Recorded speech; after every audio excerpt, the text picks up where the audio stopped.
người cách thất bại. Tôi vì biết bên thành phía nào đó sao để cùng lúc đó bản tọa sẽ đích thân tiễn ngươi lên đường. Chân chứng thế là đi giáo đâu.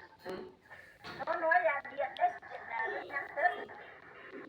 Và điện cho nó lên phố Sao mà. có thể mạnh như vậy?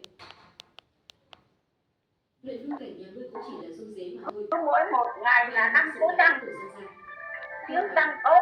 Đừng nói lão cổ Giang Gia là người bao che khuyết điểm nhất. Nay đã trở về, chắc chắn sẽ Xem vợ tối thì xem cái một không giá, xem đấu. 8 giờ là đi ngủ. Còn đi ra căn múa là mẹ nó múa đi dấu rồi bố theo dấu cần. Chẳng cần đi dấu, chẳng có tích gì. Nó có vậy thì đi ra đấy xem không. Trung đồng của ta. Mất buổi, mất nhà đi xem thôi, chứ mà nó được hết. Đi dấu đâu. Cần gì phải được xương cốt của kẻ khác. Giang Mạch, ngươi chắc chắn